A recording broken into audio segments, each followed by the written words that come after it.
Welcome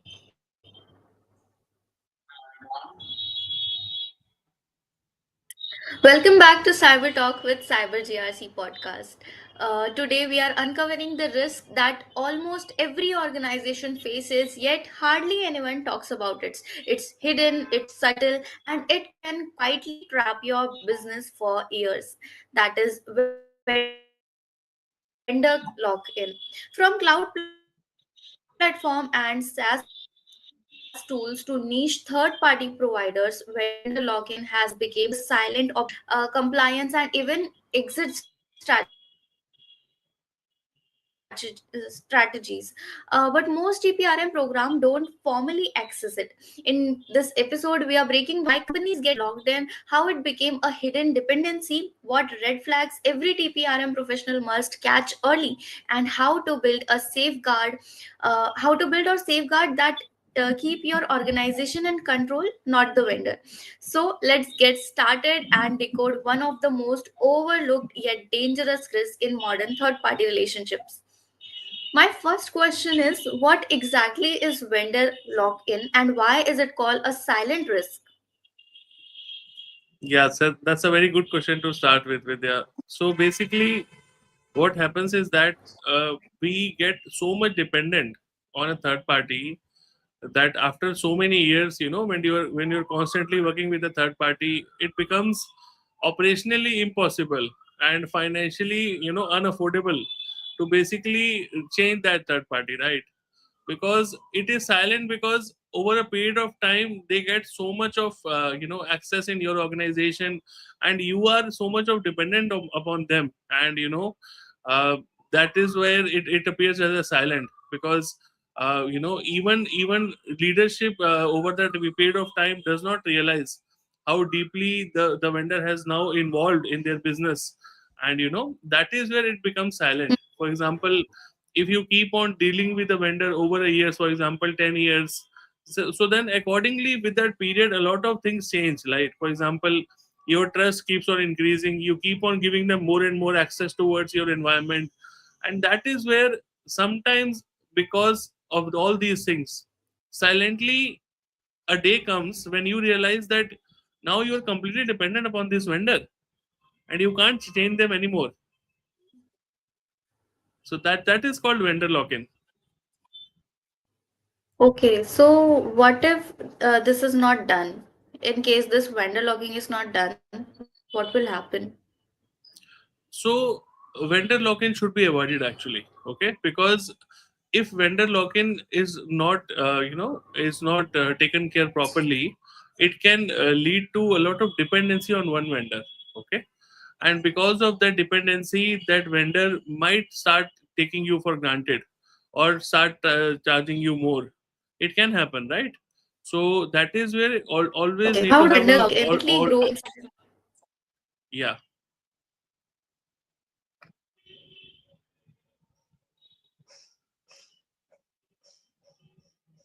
Okay, my next question is, how does vendor clock in quietly grow inside an organization without anyone noticing?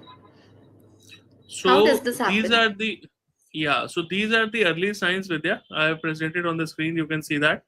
So all these are early signs how a vendor lock-in can actually happen, and these will help the organization notice actually now. Okay.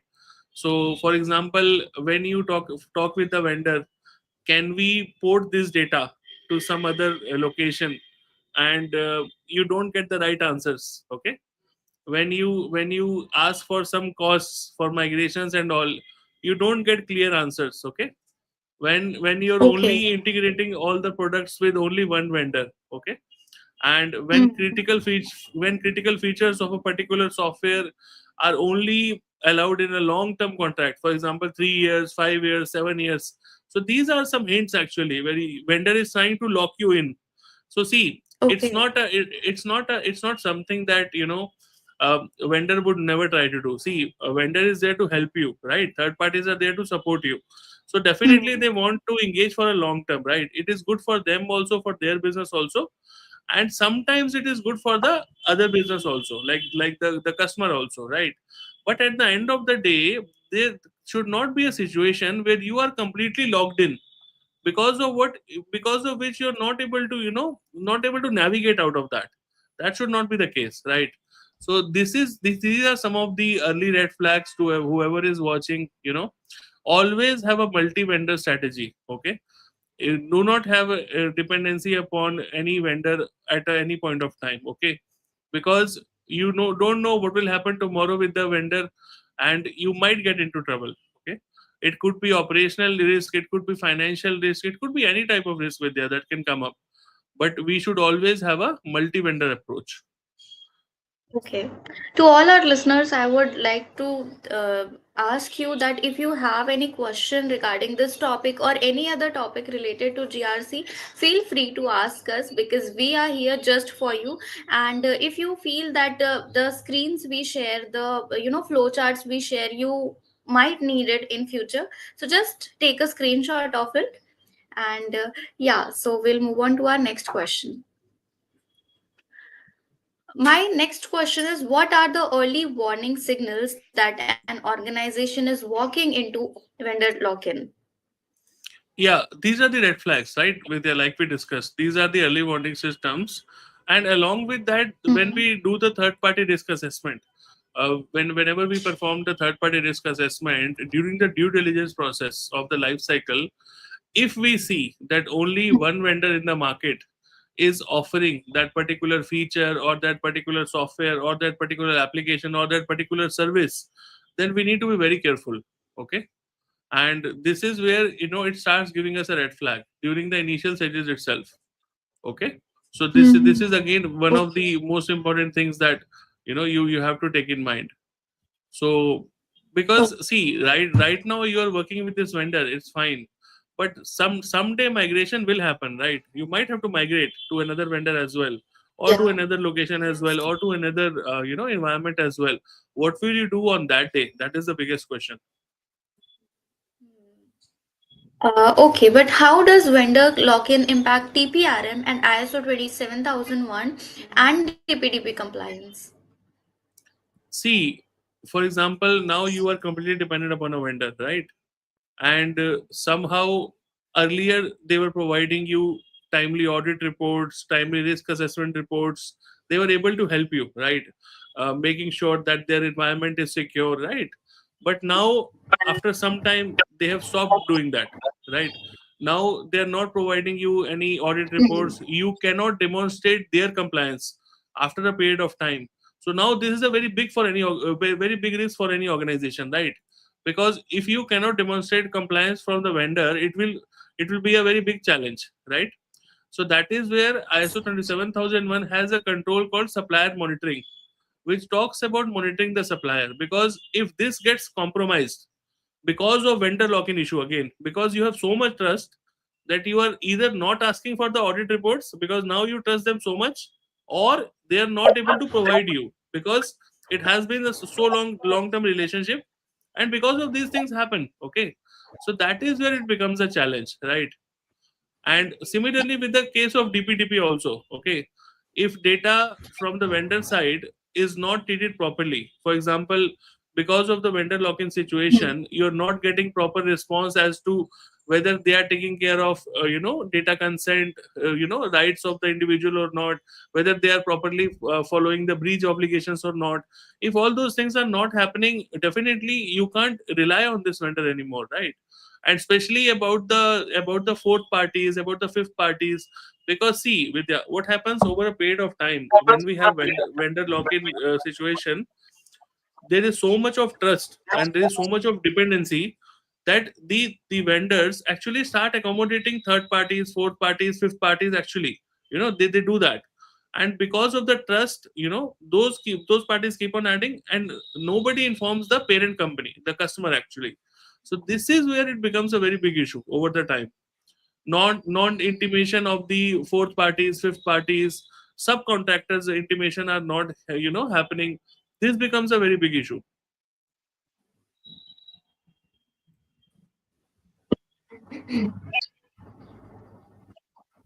Okay.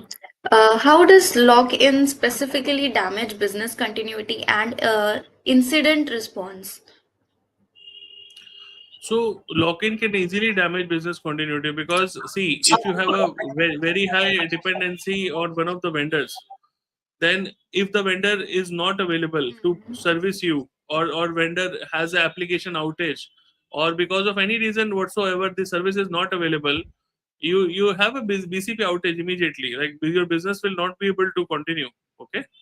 For example, if you have a a ticketing system that is a cloud based ticketing system, and if the ticketing system goes down, there will not be any incident logging, no customer support, no SLA reporting, nothing, right? Everything will go down because of this SaaS based service not available. So this is where it becomes a BCP risk immediately. Okay.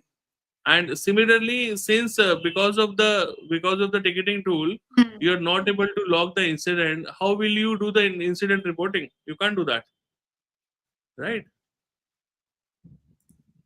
Yeah, correct. Yes. How do you identify vendor lock-in risk during TPRM onboarding? So this is where, see, one of the big questions that we need to ask from the vendor is, like, we need to ask ourselves, like, are there multiple vendors for this thing in the market or not? That is the first question, right, in the TPRM. And second question we need to ask from the vendor is that, can we export the data from your environment to any other environment? And the answer should be yes. Hmm. And if yes, Okay. then in what formats? Yeah. What are the formats that you are supporting, right? All these things we should check Hmm. previously, right? From a vendor lock-in perspective. Also from a contractual perspective, from a contractual clause perspective, we should need to check with the vendor what is the data deletion SLA that you have. If we no longer work with you, how soon can you delete the data that we have on you? Okay. So or you have from us, right? What is the data deletion SLA? Okay. And what is the migration timeline? If tomorrow we want to migrate to any other platform, what is your timeline for that? All these things should be contractually mentioned. Okay. And similarly, what will be the exit clauses? What will be the offboarding support from that particular vendor?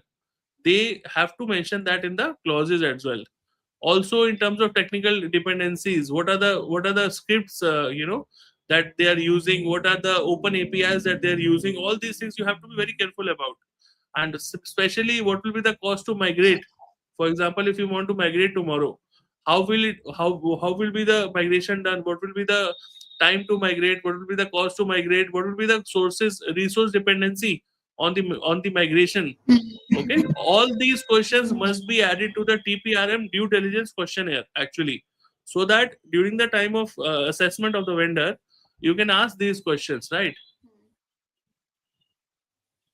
Are there any misconception in organization that this process should be done in this way, and that is not a correct procedure to do? Do you have any such experiences or cases that you have?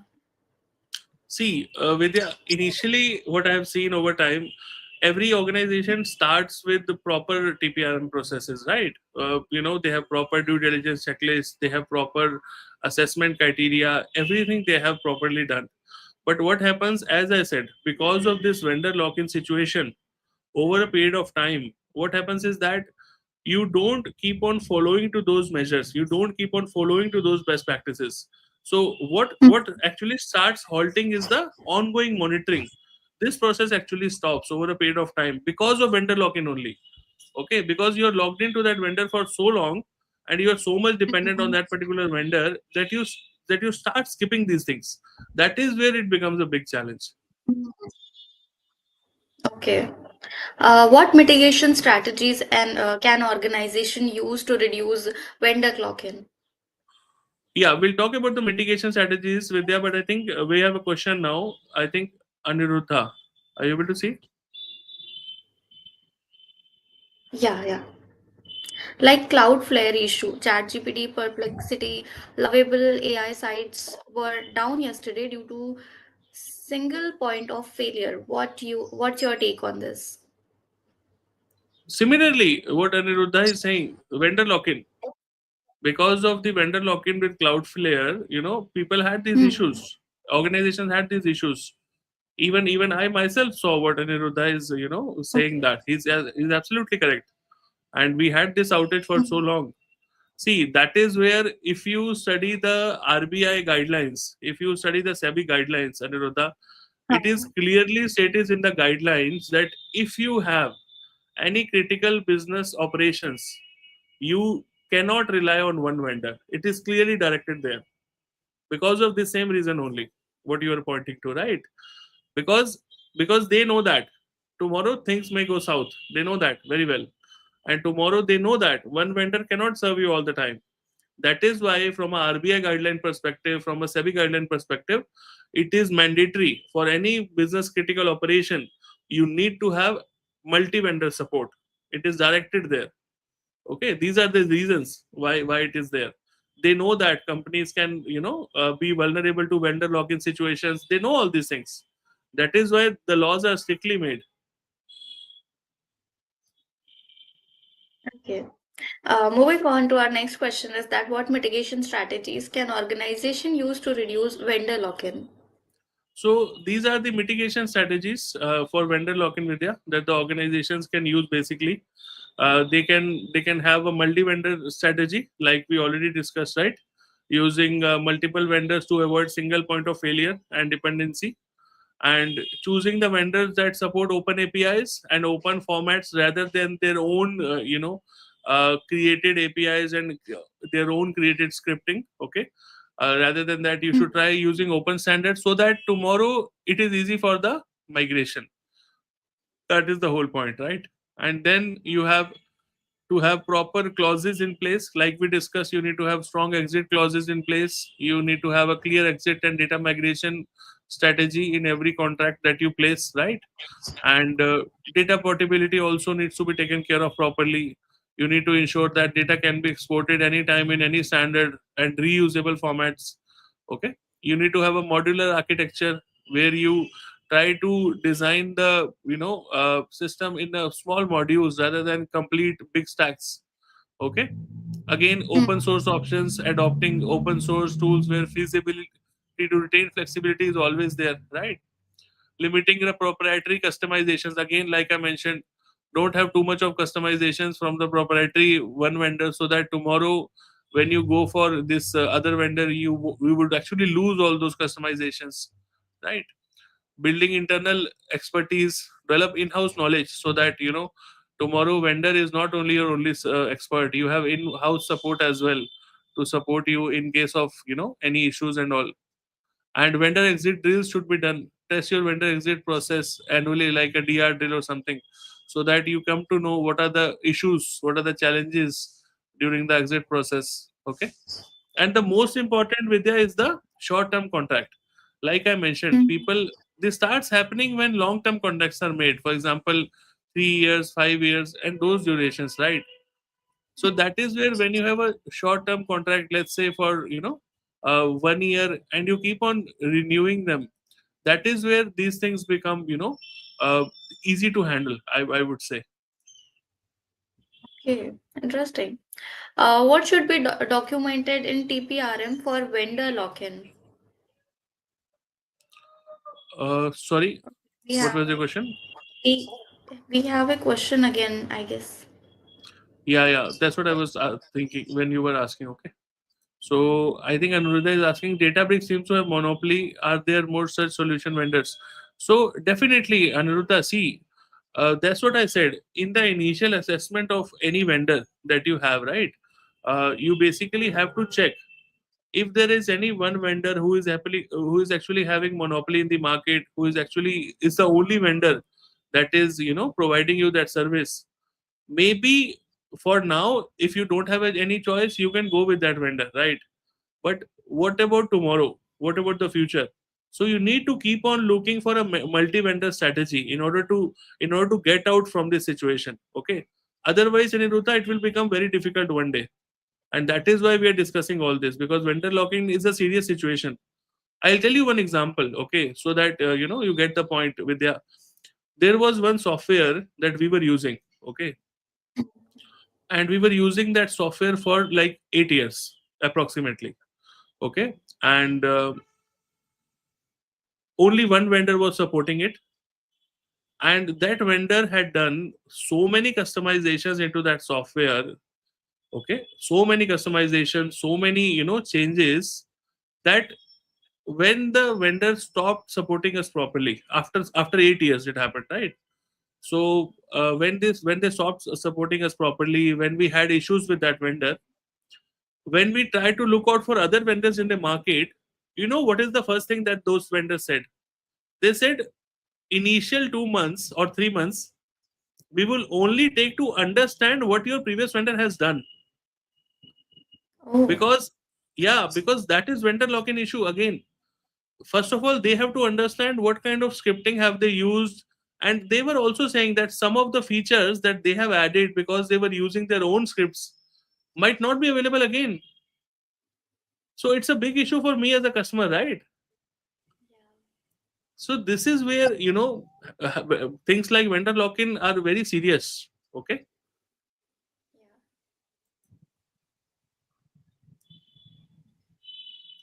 So Aniruddha is asking a question again. Vidya, go ahead. true. How are you tackling it now from your personal experience? Yeah. So Aniruddha, these are the tips I've given you. This is how I am tackling it, and this is how I think all the businesses who are watching this should tackle actually. See, most importantly, two things you have to see on the screen. First thing is the short-term contracts. Never have a long-term contract with any vendor. Okay. Second thing is to have a strong exit clauses in the place. Okay. And you need to have proper exit clauses and proper data deletion options and data transfer options. These are the most important things. See, Aniruddha, if your contracts are properly laid out, if your contractual terms are properly laid out in terms of exit strategy, in terms of data migration, in terms of data deletion and all, then even vendor lock-in can't do any harm to you as an organization, right? So this is where you need to be very careful on these things. Contractual part has to be properly done, and contracts have to be short term, not very long term, right? Hope this helps. Okay, thank you so much. My last question is what should be documented in TPRM for vendor lock-in? So if we see any risk regarding the vendor lock-in situation, we need to mention in the TPRM. For example, what kind of risk are we facing? Is it a operational risk? Is it a financial risk, or is it a compliance risk? We need to start mentioning in the TPRM register. Okay, that is one thing.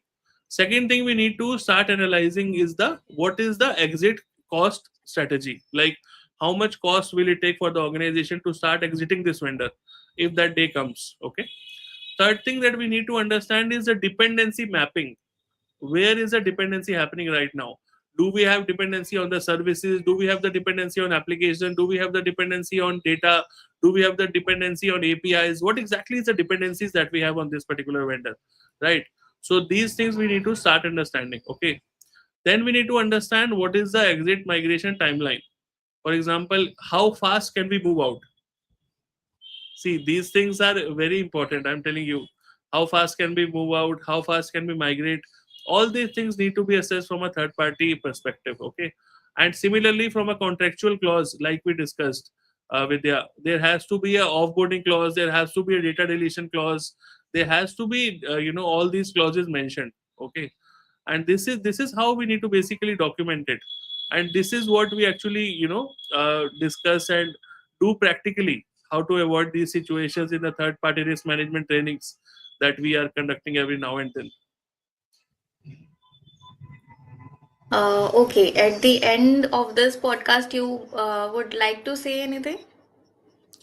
Yeah, so at the end of the podcast, I would only like to say that this is the third party risk management training that we have started to conduct, from we are starting from this weekend batch basically. Okay, it starts from 22nd of November.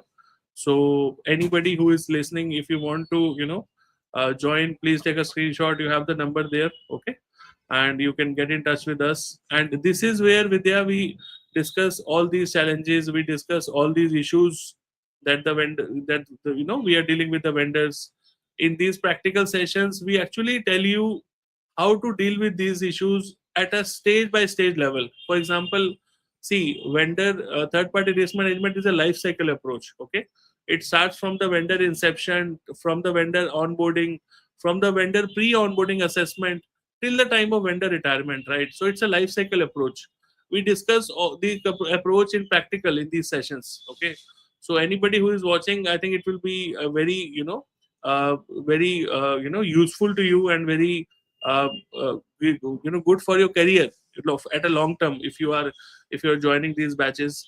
And for the organizations who are watching, I would say, from a third party perspective, at least be aware of such lock-in issues, because being aware only at the first step, Vidya, I think is very important. Because True. it, as I said, it took us 8 years to understand that we are dependent on this vendor. So that should not be the case. Yeah. Yeah, so at least be aware what are these dependencies, how you are dependent upon this vendor. Okay, and why are you dependent, and if you are dependent, do you have exit strategy? All these things you need to then think and keep into mind. And this brings us to the end of this eye opening conversation on vendor lock in, a risk that hides in plain sight but impact your contract cost, compliance, long term strategy more than most people realize. If there's one take from today's episode is that TPRM isn't just about assessing vendors, it's about maintaining organizational freedom, control, negotiation power, and vendor lock-in silently erodes all three when not managed proactively. We hope this episodes help you rethink how you evaluate third parties and challenge hidden dependencies and build stronger, more future-proof exit strategies. If you want to perform TPRM practically, please join our upcoming weekend batch from 22nd of November, this Saturday, 8 a.m. onwards. Thank you for listening to this podcast. If you found this valuable, do not forget to like, share, or with your team. Subscribe for more deep dive governance topic, and connect with us for practical AI, GRC, DPDP, and TPRM insight. Until next time, stay secure, stay compliant, and stay ahead. Thank you. Thank you, Vidya. Thank you, everyone.